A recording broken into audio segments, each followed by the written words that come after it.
Innocent's indignation was boundless. If the elements, he told the citizens, should conspire to destroy them, without sparing age or sex, leaving their memory an eternal shame, the punishment would be inadequate. He ordered obedience to be refused to the newly elected municipality, which was to be deposed, that the bishop that had been ejected should be received back, that the laws against heresy should be enforced, and that if all this was not done within 15 days, the people of the surrounding towns and castles were commanded to take up arms and make active war upon the rebellious city. Even this was insufficient. 2 years later, in February 1207, there were fresh troubles, and it was not until June of that year, when Innocent himself came to Viterbo, and all the Paterins fled at his approach, that he was able to purify the town by tearing down all the houses of the heretics and confiscating all their property. This he followed up in September with a decree addressed to all the faithful in the patrimony of St. Peter, ordering measures of increasing severity to be inscribed in the local laws of every community, and all podesta and other officials to be sworn to their enforcement under heavy penalties. Proceedings of more or less rigor commanded in Milan, Ferrara, Verona, Rimini, Florence, Prato, Faenza, Piacenza, and Treviso show the extent of the evil, the difficulty of restraining it, and the encouragement given to heresy by the scandals of the clergy. It was in southern France, however, that the struggle was deadliest and the battle was fought to its bitter end. The Church admitted that it had brought upon itself the dangers which threatened it, that the alarming progress of heresy was caused and fostered by clerical negligence and corruption. In his opening address to the Great Lateran Council, Innocent III had no scruple in declaring to the assembled fathers, "The corruption of the people has its chief source in the clergy. From this arise the evils of Christendom. Faith perishes, religion is defaced, liberty is restricted, justice is trodden underfoot, the heretics multiply, the schismatics are emboldened, the faithless grow strong, the Saracens are victorious." And after the futile attempt of the council to strike at the root of the evil, Honorius III, in admitting its failure, repeated the assertion. In fact, this was an axiom which none were so hardy as to deny, yet when in 1204 the legates whom Innocent had sent to oppose the Albigenses appealed to him for aid against prelates whom they had failed to coerce, and whose infamy of life gave scandal to the faithful and an irresistible argument to the heretic, Innocent curtly bade them attend to the object of their mission and not allow themselves to be diverted by less important matters. The reply fairly indicates the policy of the Church. Thoroughly to cleanse the Augean stable was a task from which even Innocent's fearless spirit might well shrink. It seemed an easier and more hopeful plan to crush revolt with fire and sword. At the beginning of the reign of Innocent III, Raymond VI was Count of Toulouse. Though not a heretic, his indifference on religious questions led him to tolerate the heresy of his subjects. Most of his barons were either heretics or favorably inclined to faith which, by denying the pretensions of the Church, justified its spoliation or, at least, liberated them from its domination. When the Council of Montpellier in 1195 had anathematized all princes who neglected to enforce the Lateran canons against heretics and mercenaries, Raymond had paid no attention to the decree. It would, in fact, have required the most ardent fanaticism to lead a prince so circumstanced to provoke his vassals, to lay waste his territories, to massacre his subjects, and to invite assault from watchful rivals for the purpose of enforcing uniformity in religion and subjugation to a church known only by its rapacity and corruption. Toleration had endured for nearly a generation. The land was blessed with peace after almost interminable war, and all the dictates of worldly prudence counseled him to follow in his father's footsteps. Enjoying the love of his subjects, nothing could have appeared to him more objectless than a persecution such as Rome held to be the most indispensable of his duties. But that pure Christianity which, to the Papacy, was the greatest possible evil, was constantly increasing, and unless checked, it seemed only a question of time when the Church would disappear throughout all the Mediterranean provinces of France. Yet it must be said for the credit of the heretics that there was no manifestation of a persecuting spirit on their part. The rapacity of the barons, it is true, was rapidly depriving the ecclesiastics of their revenues and possessions, as they neglected their duties, and as the law of the strongest was all prevailing, the invader of church property had small scruple in despoiling lazy monks and worldly priests whose numbers were constantly diminishing. But the Cathari, however much they may have deemed themselves the church of the future, seem never to have thought of extending their faith by force. They reasoned and argued and disputed when they found a Catholic zealous enough to contend with them, and they preached to the people who had no other source of instruction, but content with peaceable conversions and zealous missionary work, they dwelt in perfect amity with their orthodox neighbors. To the Church, this state of affairs was unbearable. It has always held the toleration of others to be persecution of itself. By the very law of its being, it can brook no rivalry in its domination over the human soul. And in the present case, as toleration was slowly but surely leading to its destruction, it was bound by its sense of duty no less than of self-preservation to put an end to a situation so abhorrent. Yet before it could resort effectually to force, it was compelled to make what efforts it could at persuasion, not of heretics indeed, but of their protectors. We have seen that as early as April 21, 1198, less than a month after his installation, Innocent III had sent 2 commissioners into southern France. But they found both magistrates and clergy indifferent to their appeals for the crushing of heresy. The indifference, and indeed the opposition, on the part of the clergy, was caused by the fact that in order for them with any success to engage in the destruction of the heretics, they must first inaugurate a reformation of themselves. For one of the greatest helps to the Christian in gaining converts was the notoriously evil lives of the clergy. And the magistrates could not easily be induced to persecute to death the most honest and harmless of the people, while the clergy, even to archbishops, were leading notoriously violent and licentious lives. When Pons de Rodel, a knight renowned for wisdom and a good Catholic, was asked why he did not drive from his lands those who were so manifestly in error, he replied, "How can we do it? We have been brought up with these people. We have kindred among them, and we see them live righteously."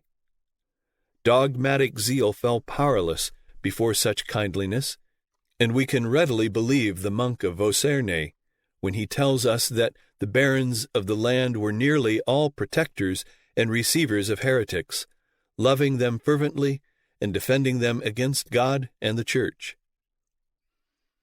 Enough time had been lost in half measures while the evil was daily increasing in magnitude, and Innocent proceeded to put forth the whole strength of the Church. To the monks of Fontfroid he adjoined as chief legate the abbot of Abbot, Arnold of Citeaux, head of the great Cistercian order, a stern, resolute, and implacable man, full of zeal for the cause and gifted with rare persistency. Since the time of St. Bernard, the abbots of Citeaux had seemed to feel a personal responsibility for the suppression of heresy in Languedoc, and Arnaud was better fitted for the work before him than any of his predecessors. to the legation thus constituted at the end of May 1204, Innocent issued a fresh commission of extraordinary powers. The prelates of the infected provinces were bitterly reproached for the negligence and timidity which had permitted heresy to assume its alarming proportions. They were ordered to obey humbly whatever the legates might see fit to command, and the vengeance of the Holy See was threatened for slackness or contumacy. Wherever heresy existed, the legates were armed with authority to destroy, throw down, or pluck up whatever is to be destroyed, thrown down, or plucked up, and to plant and build whatever is to be built or planted. With one blow, the independence of the local churches was destroyed, and an absolute dictatorship was created.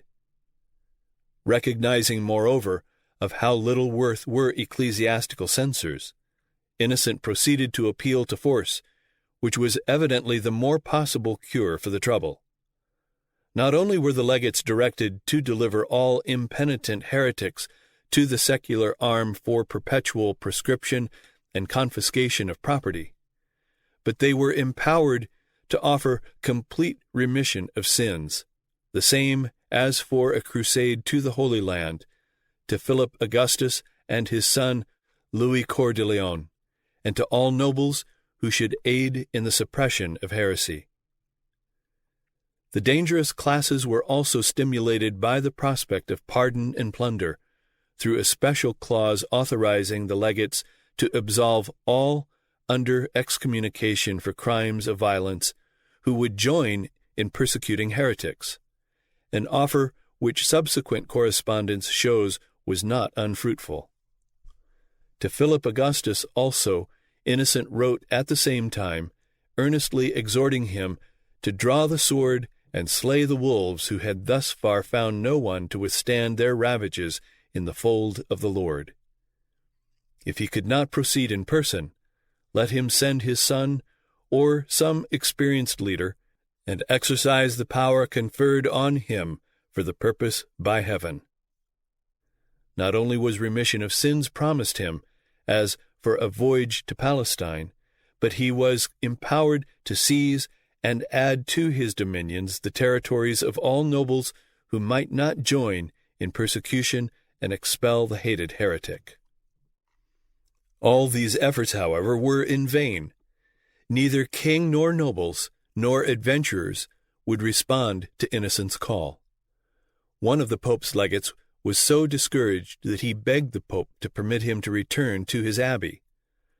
A second urgent appeal to Philip in February 1205 was equally fruitless, and a concession in the following June to Pedro of Aragon of all the lands that he could acquire from heretics, and a year later of all their goods, was similarly without result, except that Pedro seized the castle of Escure, belonging to the Papacy, which had been occupied by Cathari. If something appeared to be gained when at Toulouse in 1205 some dead heretics were prosecuted and their bones exhumed, it was speedily lost, for the municipality promptly adopted a law forbidding trials of the dead, who had not been accused during life, unless they had been hereticated on the deathbed. In the summer of 1206, the three legates of the Pope held a conference together and decided to give up as hopeless the task at which they had been sent by the Pope. But just at that time, a bishop from Spain happened to pass through Languedoc, and stopped to visit them, and learning that they had decided to give up the work and leave the country, he suggested that they dismiss their splendid retinues and worldly pomp, and go among the people, barefooted and poor like the apostles, to preach the word of God. The idea was so novel that the legates hesitated, but finally assented, if an example were set them by one in authority. The bishop offered himself to set them the desired example. They agreed. The bishop dismissed all but one attendant. That attendant was Domingo or Dominic de Guzman, who became the founder of the Inquisition, the founder of the Order of Dominicans, and, at last, St. Dominic. The bishops, the legates, Dominic, and such others as they could enlist, began their work by passing about amongst the people and attempting to imitate the Christians in the ministrations of the gospel. Their efforts only helped the Christian cause. First, it was a confession that the claims of the Christians, with regard to the separation of the Church from Christianity, were correct, and that their methods were also correct. And secondly, since they had adopted the profession of preachers of the Word, this brought on discussions everywhere they went, which from private or wayside discussions presently rose to public discussions between the Christian preachers and these new-made Catholic preachers. In these discussions, which were attended by multitudes, the difference was easily detected between the true Christian preacher and the mere formalist, the imitator for effect. For 3 months they thus labored diligently, like real evangelists, finding thousands of heretics and few orthodox. But the harvest was scanty, and conversions rarely rewarded their pains. In fact, the only practical result was to excite the heretics to renewed missionary zeal. It speaks well for the tolerant temper of the Cathari that men who had been invoking the most powerful sovereigns of Christendom to exterminate them with fire and sword should have incurred no real danger in a task apparently so full of risk. Plainly, this scheme could not be depended upon for success. The legates therefore determined to appeal again to the sword. The nobles of the territory were so divided amongst themselves, and even at war, that there was no hope of enlisting even the sword with success, unless they could be united. One of the legates, therefore, left his preaching and visited the nobles to labor with them to make peace amongst themselves. This he accomplished by diligent effort and the use of excommunication, and Count Raymond of Toulouse was one who incurred excommunication.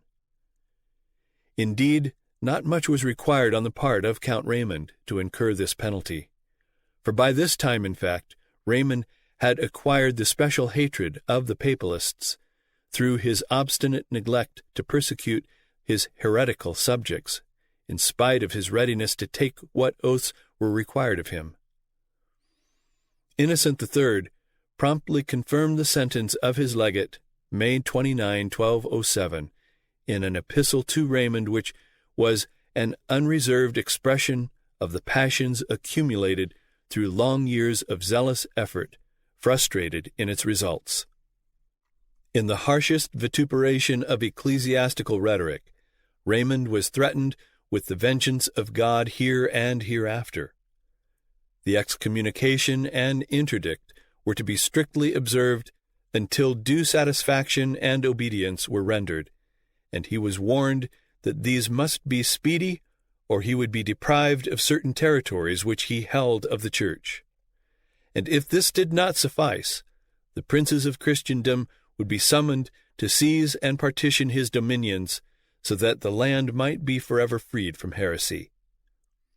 Yet in the recital of misdeeds which were held to justify this rigorous sentence, there was nothing that had not been for 2 generations so universal in Languedoc that it might almost be regarded as a part of the public law of the land. Innocent waited a while to prove the effect of this threat and the results of the missionary effort so auspiciously started by Bishop Azevedo. Both were null. Raymond indeed made peace with the provincial nobles and was released from excommunication, but he showed no signs of awakening from his exasperating indifference on the religious question, while the Cistercian abbots, disheartened by the obstinacy of the heretics, dropped off one by one and retired to their monasteries. Everything thus had been tried and had failed, except the appeal to the sword, and to this Innocent again recurred with all the energy of despair. A milder tone toward Philip Augustus with regard to his matrimonial complications between Ingeberga of Denmark and Agnes of Meran might predispose him to vindicate energetically the wrongs of the Church. But while condescending to this, Innocent now addressed not only the king, but all the faithful throughout France, and the leading magnates were honored with special missives. November 16, 1207, the letters were sent out, pathetically representing the incessant and alarming growth of heresy and the failure of all endeavors to bring the heretics to reason, to frighten them with threats, or to allure them with blandishments. Nothing was left but an appeal to arms, and to all who would embark in this good work, the same indulgences were offered as for a crusade to Palestine. The lands of all engaged in it were taken under the special protection of the Holy Church, and those of the heretics were abandoned to the spoiler. All creditors of crusaders were obliged to postpone their claims without interest, and clerks taking part were empowered to pledge their revenues in advance for 2 years. Yet even these persuasions were all in vain. But just at that time, one of the Pope's legates became entangled in an angry religious dispute with one of the gentlemen of the court of Raymond, and in the quarrel was killed. Count Raymond was greatly concerned at an event so deplorable, and would have taken summary vengeance on the murderer but for his escape and hiding with friends at Beaucaire.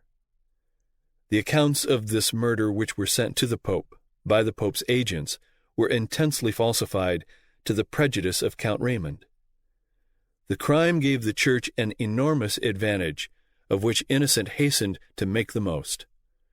On March 10 he issued letters to all the prelates in the infected provinces, commanding that in all churches, on every Sunday and feast day, the murderers and their abettors, including Raymond, be excommunicated with bell, book, and candle, and every place cursed with their presence was declared under interdict. As no faith was to be kept with him who kept not faith with God, all of Raymond's vassals were released from their oaths of allegiance, and his lands were declared the prey of any Catholic who might assail them, while, if he applied for pardon, his first sign of repentance must be the extermination of heresy throughout his dominions.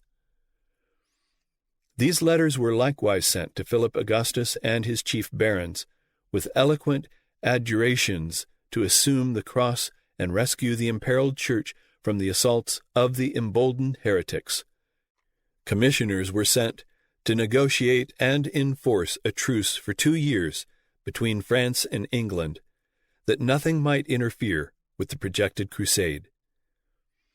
The head of the order of Cistercian monks called together the chiefs of his order, and by these it was unanimously resolved to devote all the energies of the order to preaching the crusade, and soon multitudes of fiery monks were inflaming the passions of the people and offering redemption in every church and on every marketplace in Europe. By this general appeal to the mercenary spirit and the stirring up of the savage passions of all the kingdoms, Innocent III succeeded at last in starting a crusade against the Waldenses, which in character was equal in every respect to that of the first crusade against the Turks. The chief inducement was that this crusade was for but 40 days, and the distance was not very great to be traversed from any one of the countries of Western Europe. Paradise, surely, could not be gained on easier terms, and the preachers did not fail to point out that the labor was small and the reward illimitable. The flame which had been so long kindling burst forth at last. Many great nobles assumed the cross, the Duke of Burgundy and the Counts of Nevers, St. Paul, Auxerre, Montfort, Geneva, Poitiers, Forez, and others, with numerous bishops. With time there came large contingents from Germany under the Dukes of Austria and Saxony, the Counts of Bar, of Juliers, and of Berg. Recruits were drawn from distant Bremen on the one hand, and Lombardy on the other, and we even hear of Slavonian barons leaving the original home of Catharism to combat it in its seat of latest development. There was salvation to be had for the pious, knightly fame for the warrior, and spoil for the worldly. And the army of the cross, recruited from the chivalry and the scum of Europe, promised to be strong enough to settle decisively the question which had now for 3 generations defied all the efforts of the faithful. Count Raymond, seeing that utter destruction was coming, sought to make peace with Rome. Innocent demanded that, as security for his good faith, he should place in the hands of the Church his 7 most important strongholds, after which he should be heard and, if he could prove his innocence, be absolved. Raymond gladly ratified the conditions, and earnestly welcomed Milo and Theodosius, the new representatives of the Church, who treated him with such apparent friendliness that, when Milo subsequently died at Arles, he mourned greatly, believing that he had lost a protector who would have saved him from his misfortunes. He did not know that the legates had secret instructions from Innocent to amuse him with fair promises, to detach him from the heretics, and when they should be disposed of by the Crusaders, to deal with him as they should see fit. He was played with accordingly, skillfully, cruelly, and remorselessly. The 7 castles were duly delivered to Master Theodosius, thus fatally crippling him for resistance. The consuls of Avignon, Nimes, and St. Gilles were sworn to renounce their allegiance to him if he did not obey implicitly the future commands of the Pope, and he was reconciled to the Church by the most humiliating of ceremonies. The new legate Milo, with some 20 archbishops and bishops, went to St. Gilles, the scene of his alleged crime, and there, June 18, 1209, arrayed themselves before the portal of the church of St. Gilles. Stripped to the waist, Raymond was brought before them as a penitent, and swore on the relics of St. Gilles to obey the church in all matters whereof he was accused. When the legate placed a stole around his neck, in the fashion of a halter, and led him into the church, while he was industriously scourged on his naked back and shoulders, up to the altar, where he was absolved. The curious crowd assembled to witness the degradation of their Lord was so great that return through the entrance was impossible, and Raymond was carried down to the crypt where the martyred Pierre de Castelnau lay buried, whose spirit was granted the satisfaction of seeing his humbled enemy led past his tomb with shoulders dripping blood. From a churchman's point of view, the conditions of absolution laid upon him were not excessive, though well known to be impossible of fulfillment. All that Raymond had gained by these sacrifices was the privilege of joining the crusade and assisting in the subjugation of his country. 4 days after the absolution, he solemnly assumed the cross at the hands of the legate Milo, and took the oath.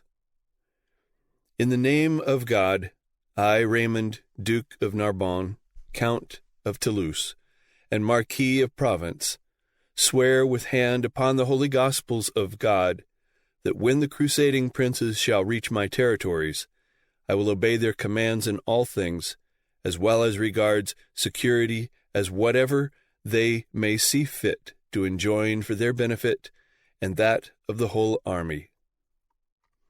It is true that in July, Innocent, faithful to his pre-arranged duplicity, wrote to Raymond benignantly congratulating him on his purgation and submission, and promising him that it should redound to his worldly as well as spiritual benefit. But the same courier carried a letter to Milo, urging him to continue as he had begun, and Milo, on whom Raymond was basing his hopes, soon after hearing a report that the Count had gone to Rome, warned his master, with superabundant caution, not to spoil the game. As for the Count of Toulouse, writes the legate, that enemy of truth and justice, if he has sought your presence to recover the castles in my hands, as he boasts that he can easily do, be not moved by his tongue, skillful only in his slanders, but let him, as he deserves, feel the hand of the church heavier day by day. This hand of the church heavier day by day, Count Raymond had already begun to feel. For already the absolution which had cost so much was withdrawn, and Raymond was again excommunicated, and his dominions laid under a fresh interdict, because he had not, within 60 days during which he was with the Crusaders, performed the impossible task of expelling all heretics, and the city of Toulouse lay under a special anathema, because it had not delivered to the Crusaders all the heretics among its citizens. It is true that subsequently a delay until All Saints, November 1, was mercifully granted to Raymond to perform all the duties imposed on him. But he was evidently prejudged and foredoomed, and nothing but his destruction would satisfy the implacable legates. Meanwhile, the Crusaders had assembled in numbers such as never before, according to the delighted Abbot of Citeaux, had been gathered together in Christendom, and it is quite possible that there is but slight exaggeration in the enumeration of 20,000 cavaliers and more than 200,000 foot, including villeins and peasants, besides 2 subsidiary contingents which advanced from the west. The legates had been empowered to levy what sums they saw fit from all the ecclesiastics in the kingdom, and to enforce the payment by excommunication. As for the laity, their revenues were likewise subjected to be coerced into payment without the consent of their seigneurs. With all the wealth of the realm thus under contribution, backed by the exhaustless treasures of salvation, it was not difficult to provide for the motley host whose campaign opened under the spirit-stirring adjuration of the vicegerent of God. Forward, then, most valiant soldiers of Christ, go to meet the forerunners of Antichrist, and strike down the ministers of the old serpent. Perhaps you have hitherto fought for transitory glory. Fight now for everlasting glory. You have fought for the world. Fight now for God. We do not exhort you to perform this great service to God for any earthly reward, but for the kingdom of Christ, which we most confidently promise you. Under this inspiration, the Crusaders assembled at Lyon about St. John's Day, June 24, 1209, and Raymond hastened from the scene of his humiliation at St. Gilles to complete his infamy by leading them against his countrymen, offering them his son as a hostage in pledge of his good faith. He was welcomed by them at Valence, and under the supreme command of Legate Arnaud, guided them against his nephew of Béziers. The Catholics of the devoted cities and provinces, seeing that they were to be overwhelmed and their native country subjected by strangers and probably their native nobles removed, put themselves on the defensive, equally with the others. The position taken by Raymond and the rejected submission of the Viscount of Béziers, in fact, deprived the Church of all colorable excuse for further action. But the men of the north were eager to complete the conquest commenced 7 centuries before by Clovis, and the men of the south, Catholics as well as heretics, were virtually unanimous in resisting the invasion, notwithstanding the many pledges given by nobles and cities at the commencement. We hear nothing of religious dissensions among them, and comparatively little of assistance rendered to the invaders by the Orthodox, who might be presumed to welcome the Crusaders as liberators from the domination or the presence of a hated antagonistic faith. Toleration had become habitual, and race instinct was too strong for religious feeling, presenting almost the solitary example of the kind during the Middle Ages, when nationality had not yet been developed out of feudalism and religious interests were universally regarded as dominant. This explains the remarkable fact that the pusillanimous course of Raymond was distasteful to his own subjects, who were constantly urging him to resistance, and who clung to him and his son with a fidelity that no misfortune or selfishness could shake, until the extinction of the house of Toulouse left them without a leader. Raymond Roger of Béziers had fortified and garrisoned his capital, and then, to the great discouragement of his people, had withdrawn to the safer stronghold of Carcassonne. Reginald, Bishop of Béziers, was with the crusading forces, and when they arrived before the city, humanely desiring to save it from destruction, he obtained from the legate authority to offer it full exemption if the heretics, of whom he had a list, were delivered up or expelled. Nothing could be more moderate from the crusading standpoint, but when he entered the town and called the chief inhabitants together, the offer was unanimously spurned. Catholic and Catharan were too firmly united in the bonds of common citizenship for one to betray the other. They would, as they magnanimously declared, although abandoned by their lord, rather defend themselves to such extremity that they should be reduced to eat their own children. This unexpected answer stirred the legate to such wrath that he swore to destroy the place with fire and sword, to spare neither age nor sex, and not to leave one stone upon another. While the chiefs of the army were debating as to the next step, suddenly the camp followers, a vile and unarmed folk, as the legates reported, inspired by God, made a rush for the walls and carried them without orders from the leaders and without their knowledge. The army followed, and the legate's oath was fulfilled by a massacre almost without parallel in European history. From infancy in arms to tottering age, not one was spared.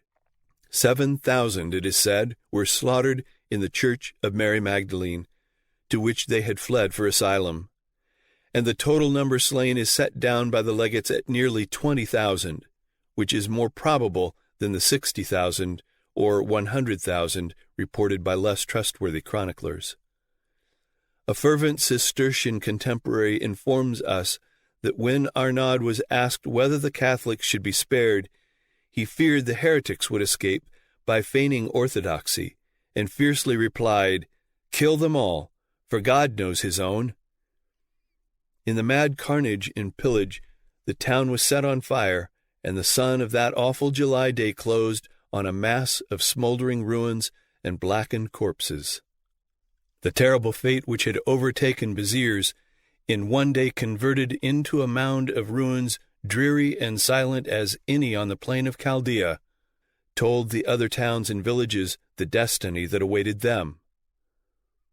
The inhabitants, terror-stricken, fled to the woods and caves. Even the strong castles were left tenantless, their defenders deeming it vain to think of opposing so furious and overwhelming a host. Pillaging, burning, and massacring as they had a mind, the Crusaders advanced to Carcassonne, where they arrived on the 1st of August. The city stood on the right bank of the Aude. Its fortifications were strong, its garrison numerous and brave, and the young Count, Raymond Roger, was at their head. The assailants advanced to the walls, but met a stout resistance. The defenders poured upon them streams of boiling water and oil, and crushed them with great stones and projectiles.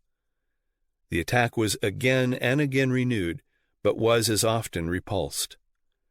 Meanwhile, the 40 days' service was drawing to an end, and bands of crusaders, having fulfilled their term and earned heaven, were departing to their homes. The papal legate, seeing the host melting away, judged it perfectly right to call Wiles to the aid of his arms. Holding out to Raymond Roger the hope of an honorable capitulation, and swearing to respect his liberty, Arnold induced the Viscount with 300 of his knights to present himself at his tent. The latter, says Sismondi, profoundly penetrated with the maxim Innocent III, that to keep faith with those that have it not is an offense against the faith, caused the young Viscount to be arrested with all the knights who had followed him. When the garrison saw that their leader had been imprisoned, they resolved, along with the inhabitants, to make their escape overnight by a secret passage known only to themselves, a cavern 3 leagues in length, extending from Carcassonne to the towers of Cabards. The Crusaders were astonished on the morrow, when not a man could be seen upon the walls, and still more mortified was the papal legate to find that his prey had escaped him, for his purpose was to make a bonfire of the city with every man, woman, and child within it. But if this greater revenge was now out of his reach, he did not disdain a smaller one still in his power.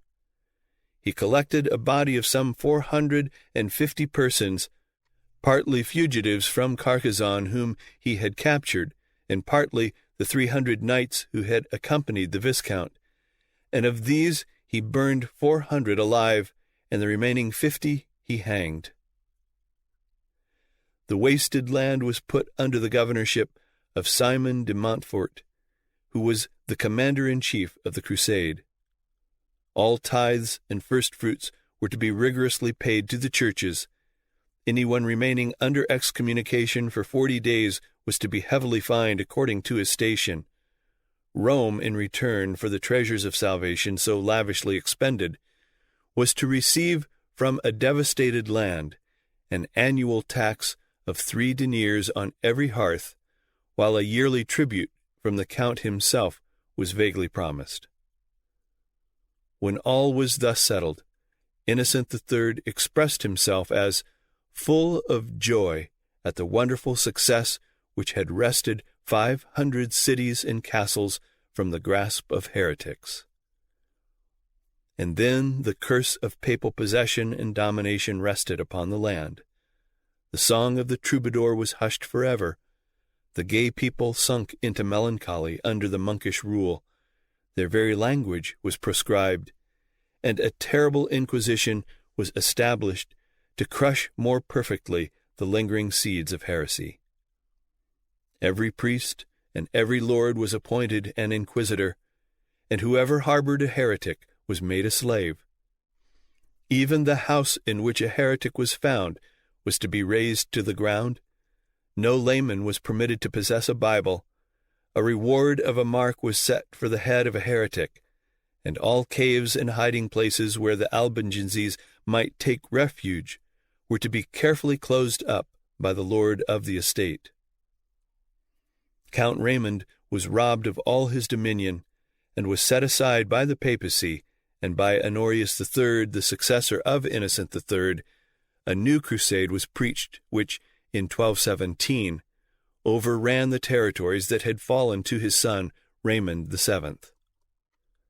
The pitiless cruelty and brutal licentiousness habitual among the Crusaders, who spared no man in their wrath and no woman in their lust, aided no little in inflaming the resistance to foreign domination. But neither young Raymond nor the land was allowed peace until 1229. Then, on Holy Thursday, April 12, before the portal of Notre Dame de Paris, Raymond humbly approached the legate and begged for reconciliation to the Church. Barefooted and in his shirt, he was conducted to the altar as a penitent, received absolution in the presence of the dignitaries of Church and State, and his followers were relieved from excommunication. In the royal proclamation of the treaty, he is represented as acting at the command of the legate, and humbly praying Church and King for mercy and not for justice. He swore to persecute heresy with his whole strength, including heretics and believers, their protectors and receivers, and not sparing his nearest kindred, friends, and vassals. On all these speedy punishment was to be inflicted, and an inquisition for their detection was to be instituted in such form as the legate might dictate, while in its aid Raymond agreed to offer the large reward of 2 marks per head for every manifest or perfected heretic captured during 2 years, and one mark forever thereafter. As for other heretics, believers, receivers, and defenders, he agreed to do whatever the legate or pope should command. His bailiffs, or local officers, moreover, were to be good Catholics, free of all suspicion. He was to defend the Church and all its members and privileges, to enforce its censures by seizing the property of all who should remain for a year under excommunication. An oath was further to be administered to his people, renewable every 5 years, binding them to make active war upon all heretics, their believers, receivers, and fautors or patrons, and to help the Church and king in subduing heresy. And in the face of all this, the Church had the brazen hypocrisy to profess that she had ever kept her hands free from blood. But whatever scruples the Church had during the 11th and 12th centuries as to its duty toward heresy, it had none as to that of the secular power, though it kept its own hands free from blood. A decent usage from early times forbade any ecclesiastic from being concerned in judgments involving death or mutilation, and even from being present in the torture chamber where criminals were being placed on the rack. This sensitiveness continued and even was exaggerated in the time of the bloodiest persecution.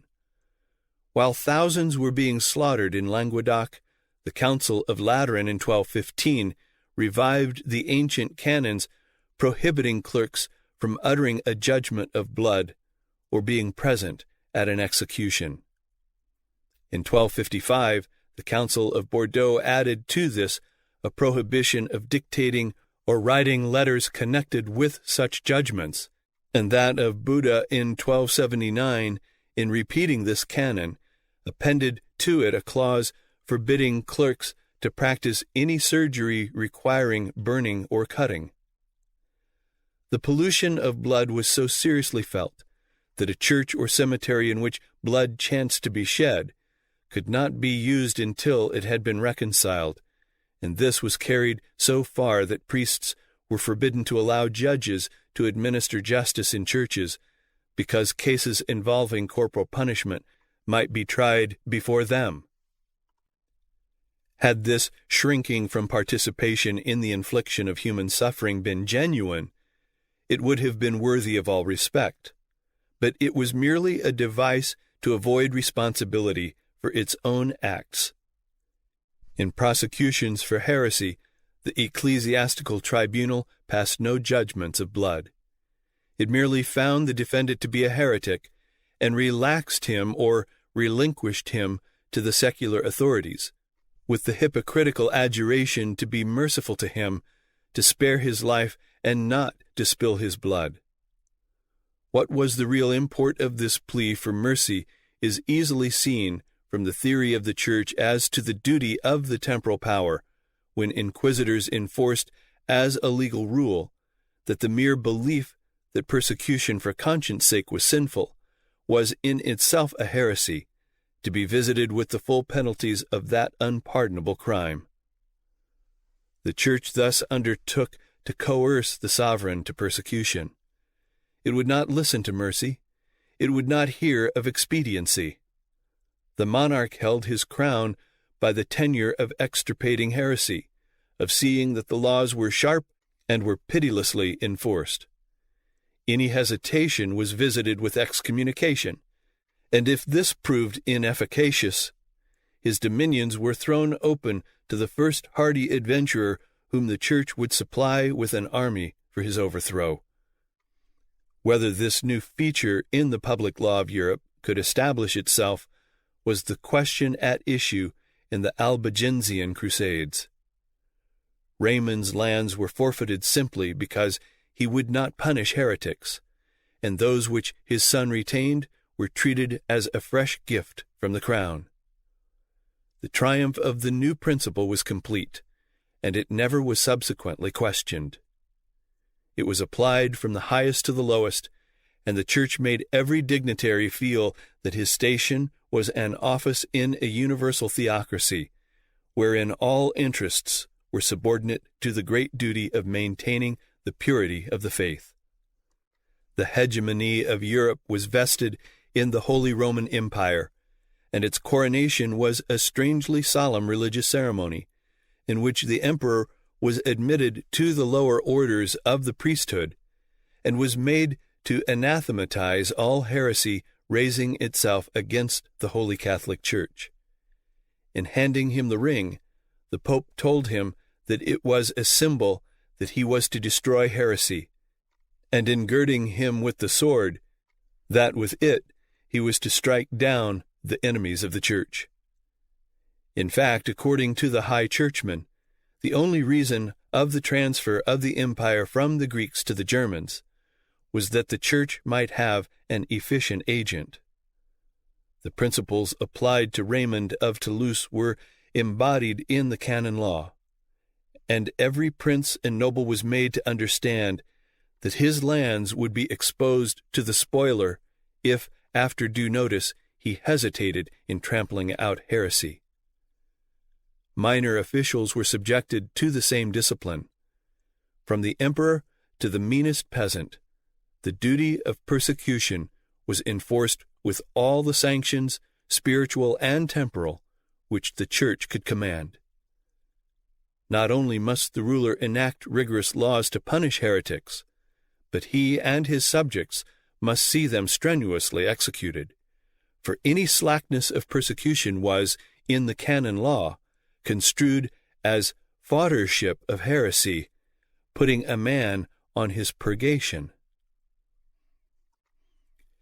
It is altogether a modern perversion of history to assume, as apologists do, that the request for mercy was sincere, and that the secular magistrate, and not the Inquisition, was responsible for the death of the heretic. We can imagine the smile of amused surprise with which Gregory IX or Gregory XI would have listened to the dialectics with which the Comte Joseph de Maistre proves that it is an error to suppose, and much more to assert, that Catholic priests can in any manner be instrumental in compassing the death of a fellow creature.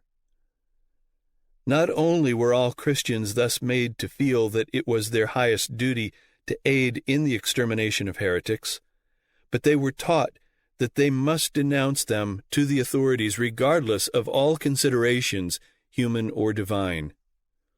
No tie of kindred served as an excuse for concealing heresy. The son must denounce the father, and the husband was guilty if he did not deliver his wife to a frightful death. Every human bond was severed by the guilt of heresy. Children were taught to desert their parents, and even the sacrament of matrimony could not unite an orthodox wife to a misbelieving husband. No pledge was to remain unbroken. It was an old rule that faith was not to be kept with heretics, as Innocent III emphatically phrased it.